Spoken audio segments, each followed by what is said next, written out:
Allow me to introduce the next speaker, Yoke Leng.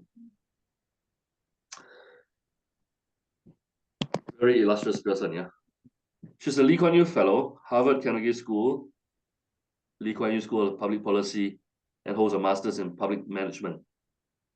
Alumni with 20 years of experience in leadership. And when I took a look at her LinkedIn profile yesterday, I saw that she has a good balance of experience leading both public and private sectors. Along in her career, she has won a couple of awards as well. So, ladies and gentlemen, thank you for your time. May I ask Yoke Leng? Thank you. Thank you very much, Wilson, for the wonderful introduction. So without further ado, I will go into my slide deck. And I just wanted to say that this morning, I just Googled what is a change maker. And what I saw actually threw me off, had me in stitches, because there was one definition of change maker being a coin dispensing machine, because change, right? Yeah. So that is, I don't know whether you get it. It seems like a lame joke, but I thought I would start off my presentation with something that is a bit funny to me. And of course, the official definition of a change maker, or as I see, is that it's a person who is, officially always doing good, public good, and basically, he or she could be a community activist or someone, doing in charge of social enterprises, etc., etc.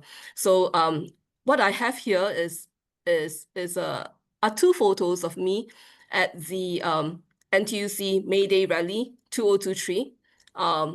At that time, Prime Minister was still Mr. Lee Hsien Loong, and of course, I was in the same photo with the current Prime Minister as well, Mr. Lawrence Wong. But I'm not here to brag about the photo ops with the the dignitaries and with our ministers and prime ministers.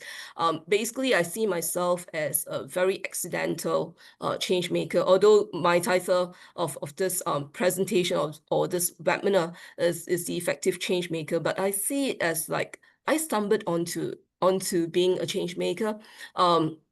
What happened in recent years was that I think back in 2022, I actually attended some of the NTUC EWMC conversations.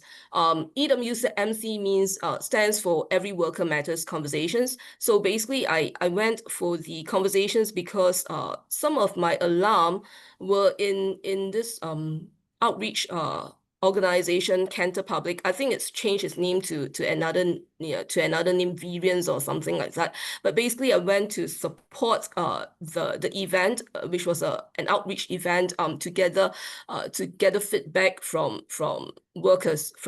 So I was very interested in workers' matters because I work in CPF board twice, and CPF board is always about retirement adequacy, about workers, right?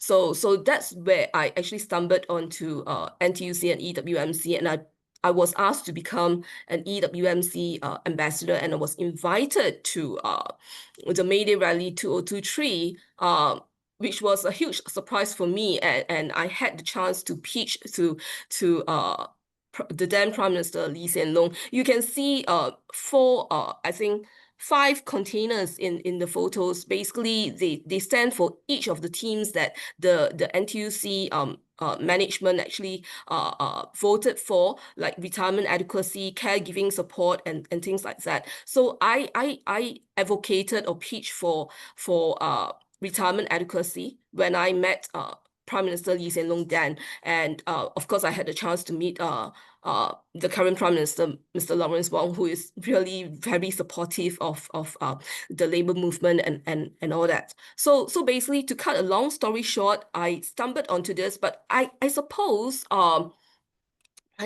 my journey as a change maker started even before that, because I made a deliberate choice to study the Master in Public Management, which was the so-called the highest level master's degree over in LKY school. Then it's now defunct. Mine was the final cohort that managed to my classmates were and me were the lucky ones who managed to get into the final cohort. And after that, there is no more Master in Public Management course at LKY school. But back to the main thing is that I think all along I knew that I wanted to do something for the public good, which was why I went to study public management in LKY school, and I was LKY Fellow in Harvard Kennedy School for 1 semester as part of the master's degree program.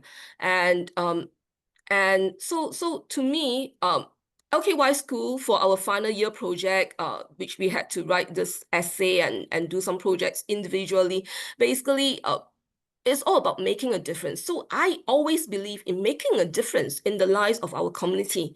And I'm privileged right now that I get to head a few communities or clubs to bring this mission of doing public good further. So I think I should go on to my next slide. Just give me a second. Right. So I don't want to trumpet what I have done, but basically I think I will just focus on my roles. When I was in a corporate job in MOH Holdings, I won the Team Spirit Award, which means I think I do get along with people and we come together as a team in the organization to do good for the company. And our company was all about healthcare, public healthcare, and how we can reach out to more people to get them to be healthy and to be getting the right healthcare services. And of course, I won the development award from the company to pursue the Master in Public Management. And thereafter, I was involved in NTUC as an EWMC ambassador. But to answer that question, many of my friends and colleagues thought back in 2023 whether I had joined NTUC then. No, I hadn't joined NTUC then, but because of my involvement in the EWMC, the conversations, I was invited to the May Day rally and to play a more active role. But of course, now I've joined the National Instructors and Coaches Association, which is part of the NTUC. Sure. And I'm also a proud member of Asia Professional Speaker Society, where aspiring speakers and professional speakers and CSPs do their craft and really promote speaking. But what I'm more passionate about is, of course, the doing good, the mentoring, which I did with young trailblazers. And after I completed my 2-year term with them, I could still renew, but because I was more involved in other things, therefore I became like the organizing chair of this inaugural competition known as the Young Lionhearts, which is used for use in the promotion of mental well-being through the development of an app, game, or website. I know youth nowadays, they are not so interested in hard copy things, so I decided to go with the flow, and I told them to focus on promoting mental well-being for youth of the same age, because if they are like 15 to maybe 20 something, early 20s, they wouldn't know the problems of the older youth that are like maybe in their 30s. So I thought they should focus on the problems of or issues that they face as younger youth instead of the older youth. The older youth, they would have their own means to find out how to tackle their own problems. So I'm now the president of the Lions Club of Singapore Raffles City, and we are continuing our second edition of the Young Lionhearts competition. In fact, I'm going to run another edition, a first edition of the Young Lionhearts, for the promotion of mental well-being amongst the poly students, the poly, ITE, and the uni students, undergrads. And of course, I'm also co-leader of this informal community, which has got about 800 to 100 brand builders. 800 to 100 brand builders. It's informal, and it's free to join, and I welcome you to join as well. And of course, along the way, I'm privileged and touched that I won quite a number of awards. The Lions Oscar Night for my Young Lionhearts, as well as the CMO Asia Award, the Dr. Tarita Shankar Excellence in Leadership Award, as well as the Silver Ribbon Mental Health Award. That one, of course, I'm very proud of winning, because it shows that my effort in promoting mental mental well-being amongst youth is recognized. So I don't want to take up too much of your time, but I just want to say for those who are listening in or viewing this webinar, I just want to ask, who are you? Who are you? Not in a challenging way, but who are you? Why do you want to be an effective change maker? Right? Who are you? You could be just an individual who is passionate about change. You want to volunteer. You want to make changes in your community, and you want to be the one sparking that initiative to lead the charge to be the change maker. Because if everybody is just watching on the sidelines and not doing it, then someone has to start. So you could be that person. So you could be an individual. You could be a staff in your organization. And I believe the L&D people are here, so they are listening. So they can send staff to my program, my workshop, where I teach them or interact with them to spark off ideas on how they could be an effective change maker. So you could be an individual. Of course, you could also be, the CEO or MD of the company, of the organization. You could be the head of the director of the corporate social responsibility function, etc., etc.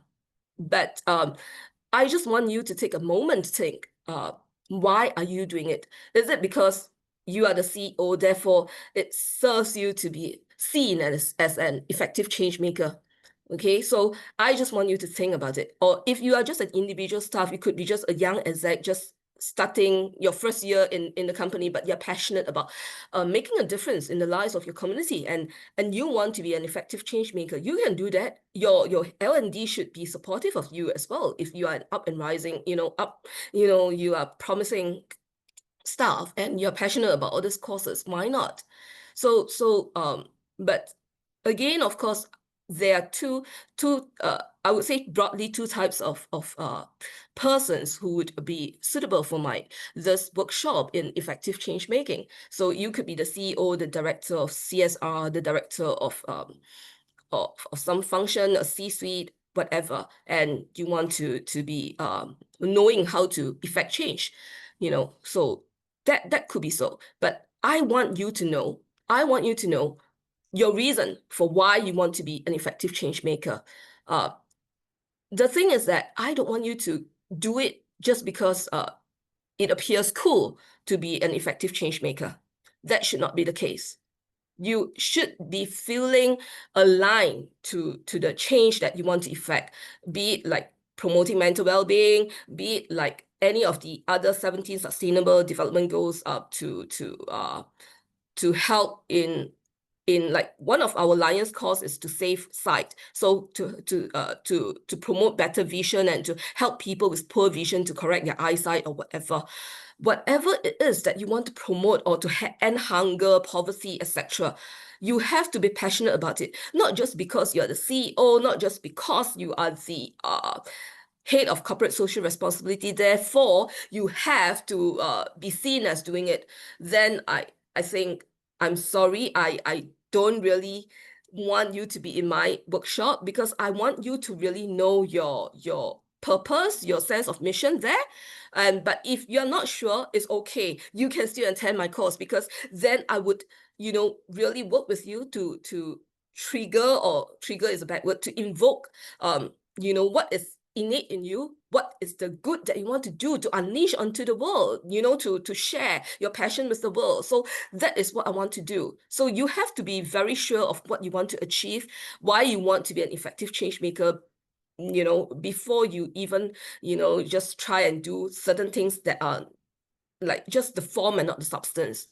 Yeah. And what do you want to achieve? Like, do you want to achieve something for this cause that you're promoting, or do you want to achieve some kind of personal fame or whatever not? But if it's personal fame, I would advise not to. But the good thing is that the personal fame and glory comes with it. If you're doing good work out of the goodness of your heart, people can see that you're authentic, and they want to support you in whatever way they can, through helping you by chipping in to help, by being your volunteers, or by sponsoring free event venues, etc., etc. So, but you have to know what do you want to achieve. And if you achieve some kind of fame or recognition, you actually plow this back. For me, I actually plow this back because that will help me to drive more impact. That will mean that more people are willing to come forward to support, provide free F&B or event venues for me to run my programs.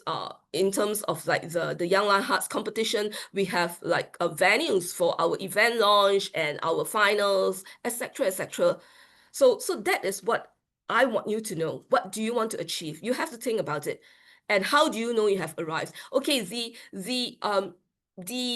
accolades, the recognition, the feel good factor, yes, you sort of think you have arrived, but is it true that you have really arrived as an effective change maker? I think you would know it in your heart. The rewards, the rewards are the awards, okay? The recognition, they are good to have. They are very good to have, but I always use them to garner more support for my causes rather than to just rest on my laurels. And I don't do it for fame or for wealth, because we do it for free, it's pro bono. But the thing is that if you are a CEO, a high-ranking person, a senior management staff, this also helps in your company branding as well. That is the fringe benefits. It helps you. People see you as someone who cares. And if you really care, that's fantastic because you walk the talk. And if people see that you care, the image, the branding of your company, as well as that of your own personal branding will really shoot up. Yes. But use that wisely to garner more support for your causes. That's what I'm trying to say. So I will go to the next slide. Again, it's photos. I just have that one slide with the words, and the rest are just photos. This is me with various ministers or mayors and parliamentarians. So, and they are very nice persons. They really walk the talk in promoting various causes. And I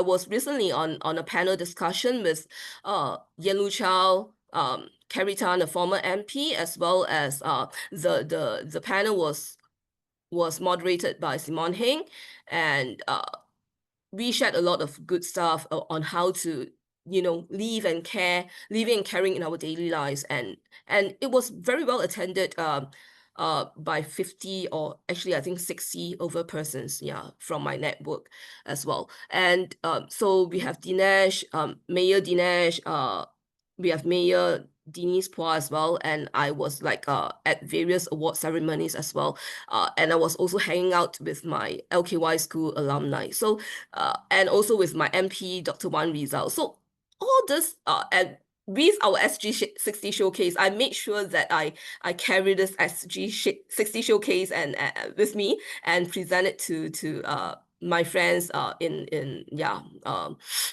Parliament, etc., etc. But these are people who would actually lend their support to us in our mission to do good. Yeah. And of course, again, more photos with former MP Ms. Ellen Lee, who is the president of the Silver Ribbon Mental Health Awards, and with my former dean of the LKY school, Prof. Danny Kwa, and also with various persons in a podcast like Mr. Ko Bak Song, who is an adjunct faculty with the LKY school as well. So because of the fact that I attended LKY school, I had the opportunity to rub shoulders with many of these persons and to call them friends, actually. Yeah. So again, with my ex-boss, Mr. Manohar Kyatani of CapitaLand, and yeah, I got a picture with Piyush Gupta, but unfortunately, I forgot to hand him I was in a rush, so I didn't manage to hand him the SG60 showcase, but I will see him again soon at his third talk in the IPS Institute of Policy Studies, SR Naden. He's the 17th SR Naden Fellow talk series. He has a series of 3 talks. So the third talk is happening soon. So I'll see him and pass him my SG60 copy. And with my idol, Mr. Philip Yeo, he's a friend of my prof, and with Mr. Tan Chong Ming, former JTC chairman, that's how I got to know him, and with Prof. Tan Enser. So yeah, so all these people I got to know because of the fact that I was in various organizations as alum, VP, or whatever. Yeah, so what I'm trying to say is that when you attend my workshop on the effective change maker, I will share with you my tips on how to keep in touch with your friends, and my friends just happen to be the movers and shakers in Singapore. Yeah, that's about it. Yeah, so